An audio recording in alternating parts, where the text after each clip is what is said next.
They say you are too quiet, too intense, too much. You speak, and the room goes silent. Not because you are wrong, but because you are different. You notice things others don't.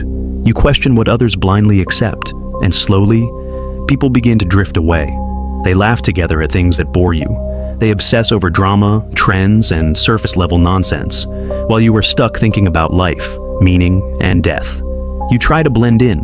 You smile when you're supposed to, but deep down, you feel like a stranger among your own kind. And eventually you start to wonder, is something wrong with me? But what if the problem is not you? What if society just is not built for people like you? The German philosopher Arthur Schopenhauer believed that intelligence, real, raw intelligence, isolates. That the more deeply you think, the more alienated you become. Because most people don't want the truth, they want comfort. And intelligent people, they threaten that comfort. This video will explore the brutal truth Schopenhauer uncovered, why society rejects the truly intelligent, and why your loneliness might be the highest proof of your mind. It starts early. You are in a classroom, surrounded by kids your age, but you feel off, not superior, just disconnected. While others laugh without thinking, you are lost in thought. Why do people say things they don't mean?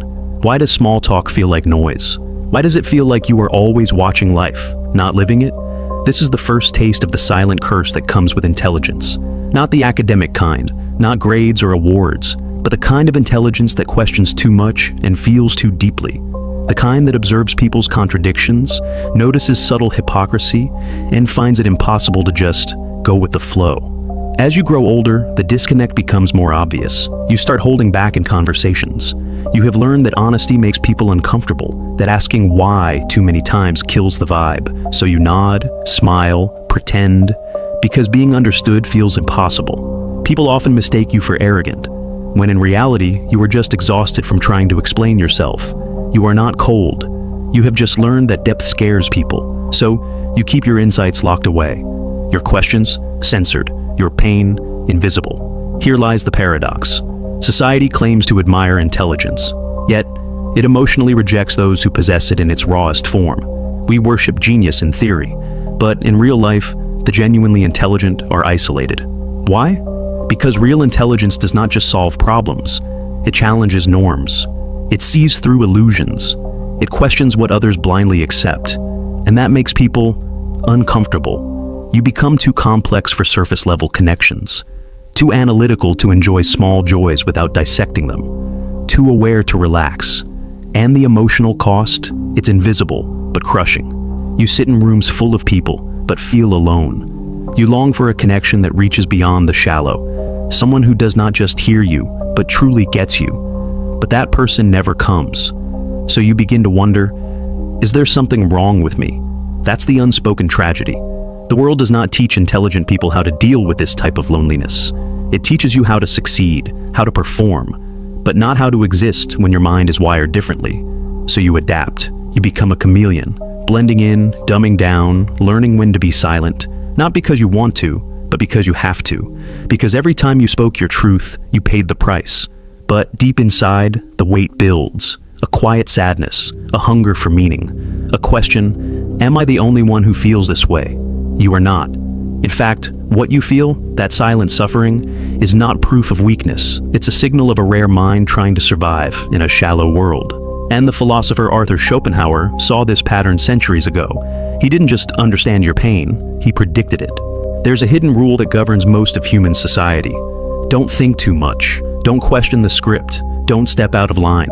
Just follow what's popular, say what's safe, and agree with the loudest voice in the room. This is what Schopenhauer meant when he talked about the herd, the tendency of people to surrender their thoughts, not because they are stupid, but because independent thinking is dangerous. And that's why truly intelligent people are feared, not because they are smarter, but because they refuse to worship the herd. When someone starts asking why, the group gets nervous. When someone notices the contradictions, the lies, the blind traditions, the group gets defensive. It's not logical, it's psychological.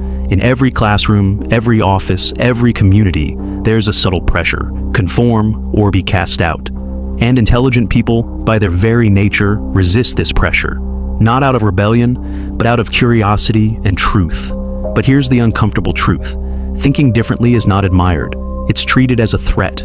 Because intelligence does not just question facts, it questions comfort.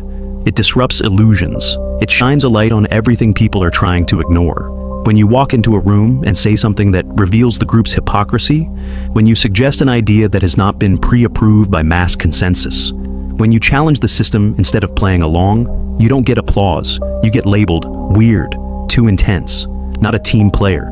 Let's take the modern workplace. We say we want innovation. We praise creativity and theory. But in reality, the ones who raise uncomfortable truths in meetings are often sidelined. The employees who question inefficient systems are told to stop overthinking. The ones who don't engage in workplace gossip or fake positivity are called antisocial. In schools, it's the same. Students who follow rules blindly are rewarded. Students who ask too many questions, they are labeled disruptive. Not because they are wrong, but because they challenge authority. Even online platforms, where free thought is supposed to thrive, punish complexity. Algorithms reward simplicity, repetition, emotional manipulation. Not nuance, not depth, not intelligence. So, what happens to the truly intelligent in such a system? They learn to hide, to shrink, to wear a mask just to survive. And eventually, society gets exactly what it wants: silent brilliance, genius locked behind social anxiety, potential buried under years of self-doubt, wisdom that's never shared because it's never welcomed. This is the ultimate irony. The world says it wants intelligence, but only the kind that plays nice. Only the kind that does not make people uncomfortable. Only the kind that fits inside a tidy little box. But real intelligence is messy. It does not fit into slogans. It does not care about what's trending. It does not flatter egos. It confronts them. And that's why society pushes it away. To be truly intelligent is to be misunderstood, to be feared, to be alone in a room full of people nodding to things you know are false. It's not just rejection, it's social exile. Because when you can see through the game, you stop playing it. And when you stop playing it, you stop belonging. That's the cost of nonconformity. And for those who refuse to betray their own minds, it's a price they silently pay, every single day. But Schopenhauer believed this suffering had meaning. He saw intelligence not as a privilege, but as a burden that few were strong enough to carry. And those who carry it must walk a lonelier path, but also a truer one. Arthur Schopenhauer was not your typical philosopher. He did not sugarcoat reality. He did not promise happiness. He believed that life, at its core, was suffering, and that the more conscious you are, the more you feel it. To many, this sounds bleak, but to those who have lived through the quiet despair of thinking too much and feeling too deeply, it feels honest, almost like someone finally told the truth. Born in 1788 in Germany, Schopenhauer was raised in a wealthy but emotionally cold household. His father was a strict, rational merchant. His mother, a literary socialite who later disapproved of his pessimism. From early on, Schopenhauer felt like an outsider. He observed life with a depth that made him feel more like a witness than a participant. And that's exactly how his philosophy evolved. His most famous idea was this: a man can be himself only so long as he is alone. According to Schopenhauer, intelligence leads to isolation, not by choice, but by consequence. The more deeply you understand life, the more alienated you become from those who live on its surface. At the heart of his worldview lies the concept of the will, a blind, irrational force that drives all living beings. It's not logical. It does not care about truth. It just wants, endlessly, mindlessly, painfully. In Schopenhauer's view, most people are ruled by this will. They chase pleasure, power, validation, not because they have thought it through, but because they are trapped in a cycle of desire they can't even see. But the truly intelligent, the thinkers, the observers, they begin to recognize this trap. They step outside it, they detach, and that's where the suffering begins. Because once you see the world for what it is, a dance of illusions powered by unconscious craving, you can never unsee it. You no longer laugh at the same jokes. You can't participate in small talk that feels hollow. You feel like a ghost drifting through a party that never ends, wondering why no one else notices the emptiness. Schopenhauer put it like this: the more unintelligent a man is, the less mysterious existence seems to him. In other words, ignorance is not just bliss, it's belonging. When you start asking deeper questions about meaning, mortality, morality, you lose your place in the tribe, not because people hate you, but because they don't understand you. Schopenhauer did not hate society. He just believed that society and solitude serve two different purposes. Society keeps you entertained, solitude makes you real. And the truly intelligent, they eventually crave what society cannot offer: silence, clarity, and authenticity. This is why Schopenhauer praised solitude not as loneliness, but as liberation. Great men are like eagles and build their nest on some lofty solitude. To him, intelligence was not glamorous. It was a curse that stripped away comfort and forced you into existential exile. And yet, he did not advocate despair. He believed there was a higher way to live, through contemplation, art, and philosophy. By turning your suffering into insight and your alienation into wisdom, he was one of the few philosophers who dared to say, "The pain you feel from thinking too much, it's real.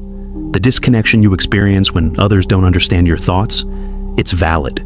The sense that something is wrong with the world, you are not imagining it." And that's why his work resonates with people who feel out of place, who sit in classrooms, meetings, family dinners, surrounded by words but starving for meaning. For Schopenhauer, suffering was the price of clarity, and while the world mocks the ones who see too much, he whispered from the pages of his books, "You are not broken, you are just awake." His philosophy was not meant to fix life, but to help us endure it without lying to ourselves. To face the darkness not with fear, but with dignity. Because in the end, intelligence may isolate you from others, but it also connects you with truth, with art, with beauty, with your own soul. And that, Schopenhauer believed, is a higher kind of connection, one that no crowd can offer, and no rejection can take away. Loneliness is often seen as a failure of social life, but what if it's sometimes the price of deeper thinking? Modern psychology is starting to confirm what philosophers like Schopenhauer sensed centuries ago. High intelligence often comes with high isolation. Let's start with the science.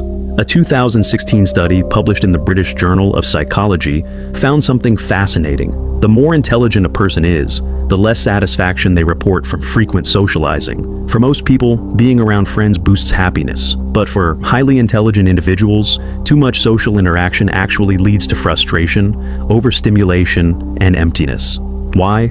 Because the conversations often feel surface level. Because their minds crave depth, nuance, ideas, not gossip, repetition, or emotional noise. They may care about people, but they struggle with the form of connection that society offers.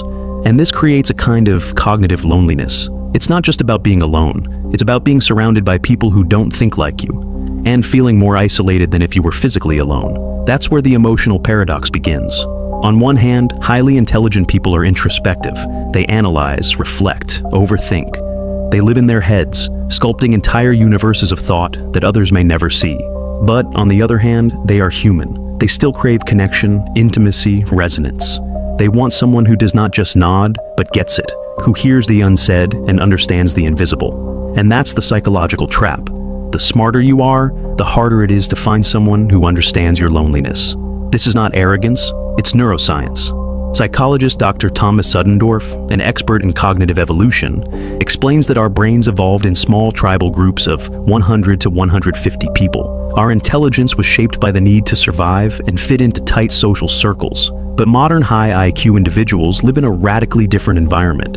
They process information faster, think in abstractions, challenge norms. They no longer fit the emotional blueprint of tribal belonging, and their minds become evolutionary misfits. The world has not caught up to their wiring, and it hurts. Because deep intelligence often brings emotional dysregulation, not because something's wrong, but because too much is going on inside. Imagine thinking 10 thoughts where others think one. Imagine noticing micro-expressions in every conversation. Imagine replaying one word someone said for hours, wondering what it meant. This sensitivity is not a superpower, it's a burden. It can lead to anxiety, depression, emotional burnout. Not because the world is hostile, but because it's not built to handle people who feel this much and think this deep. One Harvard study even suggested that highly intelligent children often report greater feelings of alienation and existential worry. From a young age, they realize they are different. And instead of being celebrated, this difference is often punished. They're told, "You think too much. Why can't you just be normal? Stop asking so many questions." So they internalize the message, maybe something's wrong with me. This leads to internal conflict, a push and pull between self-expression and self-protection. They want to open up, but they have been shut down too many times. They want to connect, but they have learned it's safer to withdraw. And so, they build emotional walls, hoping someone will notice the silence behind them. But most people never do. Even in romantic relationships, this pattern plays out. Highly intelligent individuals often struggle to feel seen, not just admired, but understood. They may come off as distant or cold, but in truth, they are protecting a depth that's been mishandled too many times. It's not that they don't want love, it's that they have learned most people love the idea of intelligence, not the complex emotional reality that comes with it. Psychologist Kazimierz Dabrowski called this phenomenon overexcitability. It refers to a heightened sensitivity in 5 areas: intellectual, emotional, imaginative, sensory, and psychomotor. In simple terms, smart people feel more, think more, and suffer more. And this intensity, though it fuels creativity and insight, also deepens the divide between them and the world around them. But here's the hidden truth. Loneliness does not always mean something is missing. Sometimes it means something is unmatched. A mind that sees through illusions. A heart that won't settle for shallow conversations. A soul that yearns for meaning over comfort. Such a person will always feel a little apart. Not because they have failed socially, but because they are wired for something deeper, something rarer. So, if you have ever felt this type of loneliness, not just the absence of people, but the absence of resonance, it may not be a curse. It may be the quiet signal that you are among the few, who are not just alive, but truly awake. You might think intelligence would attract admiration, and it does at first. But behind admiration often hides something darker. Envy. And envy has a strange way of turning reverence into rejection. Most people won't admit this, not even to themselves. But in everyday life, intelligent individuals often face subtle, and sometimes overt, resentment. Not because they are unkind, but because they expose something painful in others. Insecurity. When you walk into a room and speak with clarity, depth, or confidence, some won't hear your words. They will hear their own inadequacy. They will feel outshined, small, unseen. That sting, it's the ego trying to protect itself. This is where the Dunning-Kruger effect comes into play. Named after psychologists David Dunning and Justin Kruger, the effect describes how people with lower ability tend to overestimate their competence because they don't know what they don't know. Now add someone truly intelligent to that environment, and suddenly their illusion of competence shatters. They are confronted with their limitations, and instead of facing them, many lash out. They call the intelligent person arrogant, cold, weird, thinks they are better than everyone. But the irony is, they never said that. The ego heard it on its own. Because intelligence does not just challenge ideas, it challenges identities. In tribal psychology, this creates a social threat. Humans evolved in groups where acceptance meant survival. Standing out, thinking differently, questioning norms, meant risking exile. So, when someone intelligent comes along and disrupts the group's consensus, it triggers ancient instincts. This person is dangerous. They might tear the group apart, cast them out. And this pattern has repeated through history. Socrates, perhaps the most famous philosopher of all time, was executed for corrupting the youth. But what he really did was expose the shallow thinking of powerful people. Galileo was placed under house arrest for suggesting the earth revolves around the sun. Not because science was offended, but because the church's authority was. Nikola Tesla died broke and alone. Alan Turing, who helped end World War II, was chemically castrated for being gay and later died by suicide. These were not just stories of misunderstanding, they were stories of egoic retaliation. Because when someone introduces a new truth, they also expose the lies we have built our identities around. And most people would rather reject you than reconstruct themselves. This is not limited to the past. Even today, innovators, deep thinkers, and truth speakers often face shadow bans. Not just on platforms, but in real life. In offices, they are ignored. In classrooms, labeled disruptive. In relationships, told they're too much. Why? Because intelligence without conformity threatens the social order. It disturbs comfort. It raises standards. It makes mediocrity visible. And that's unforgivable in a world addicted to comfort and illusion. So envy whispers in silence. And ego pulls the trigger. But here's the paradox. People want intelligence, as long as it does not make them question themselves. They will admire a genius on YouTube, quote a philosopher on Instagram, but sit them across from someone who sees too clearly, feels too deeply, and speaks too honestly. And suddenly, it's war. So, if you have ever been rejected not for your flaws, but for your clarity, it's not because you did something wrong, it's because your presence awakened something others were not ready to face. And in a world driven by ego, that's more dangerous than evil. So, what do you do when the very thing that makes you special also makes you alone? When your mind reaches depths most people never touch, but no one around you seems to care or understand. Arthur Schopenhauer did not sugarcoat this paradox. He did not try to fix it with toxic positivity. He gave a brutal, almost cruel, yet profoundly liberating answer: solitude.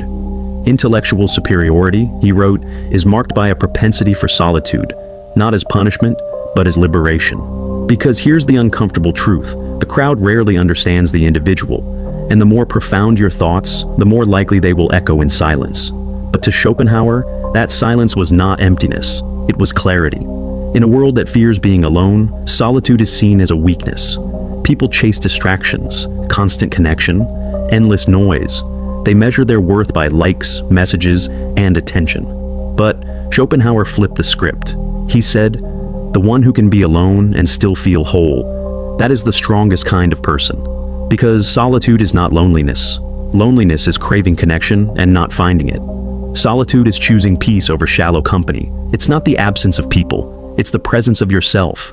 Schopenhauer believed that deep thinkers naturally retreat, not because they hate people, but because they are exhausted by shallowness.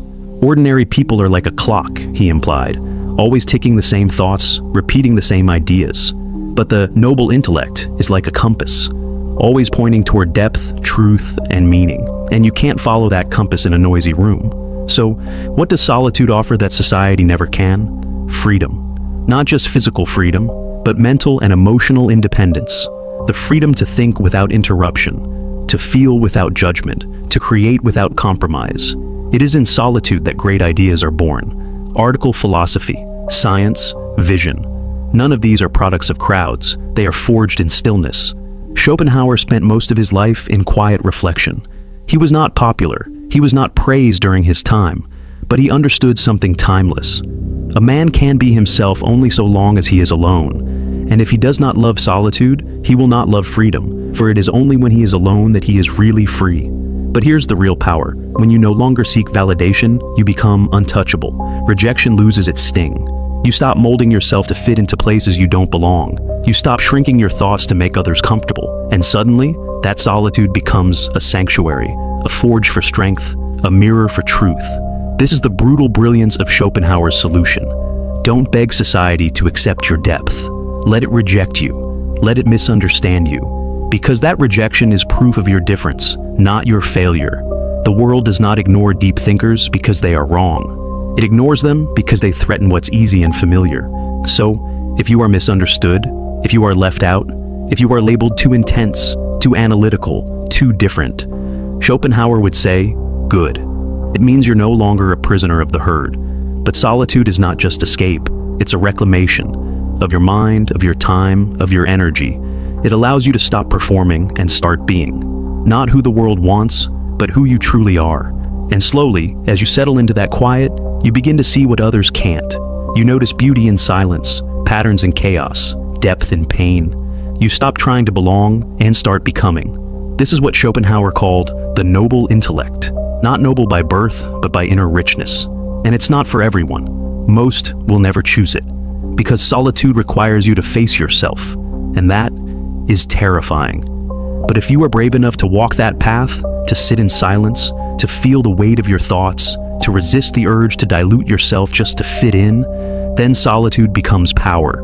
Not because it makes you special, but because it makes you real. So don't fear the loneliness that intelligence can bring. Let it shape you, let it deepen you, let it set you free. If you have ever felt out of place, like your thoughts are too heavy, your questions too deep, your emotions too intense for the world around you, you are not broken, you are not too much, you are just more aware. And that awareness, that depth, it comes with a cost. Loneliness, misunderstanding, rejection. But here's the truth no one tells you. That pain is not a flaw, it's a sign. A sign that you see what others don't, that you feel what others suppress, that you think in ways that challenge the comfort of the crowd. The very things that make you different are often the same things that make others uncomfortable. So, they pull away. Not because you are wrong, but because you remind them of what they refuse to face in themselves. This is the secret Schopenhauer understood. You don't need to change who you are. You need to understand who you are. The journey of an intelligent soul is never linear. It moves from confusion, why don't I fit in, to clarity, maybe I was never meant to inner power, I don't need to. And somewhere along that path, loneliness transforms. It stops being a wound, it becomes a mirror that reflects your truth, your vision, your potential. Schopenhauer once wrote, "Great men are like eagles and build their nest on some lofty solitude, not because they are arrogant, but because they need the silence to see clearly, because from that height you are no longer lost in the noise, you are above it. So if society rejects you, let it. That rejection is not a failure, it's confirmation, that you think deeply, that you feel honestly, that you are no longer willing to trade authenticity for approval. Let that be your proof. You're not lost. You're just ahead of your time, and in time, others may catch up, or they may not. But you will already be free. If you have made it this far, you are not just watching a video, you are searching for meaning, for truth, for something real. And I want you to know, that already sets you apart. Maybe you have always felt different, like you think too much, feel too deeply, or care about things others ignore. Maybe the world has made you question whether that's a flaw. It's not, it's clarity. Schopenhauer believed that the loneliest paths often belong to the clearest minds. And while that clarity may isolate you, it also frees you. Here at Sifos, this is the space for those who think deeply, question everything, and never settle for surface-level answers. You are not alone in how you think or feel. This channel exists for you. If this resonated with you, subscribe for more deep dives into psychology, philosophy, and the human mind. Share this video with someone who might need it. And if you felt this kind of isolation, tell me your story in the comments. I read everyone. Let's keep building a community of minds that don't fit, because we were never meant to.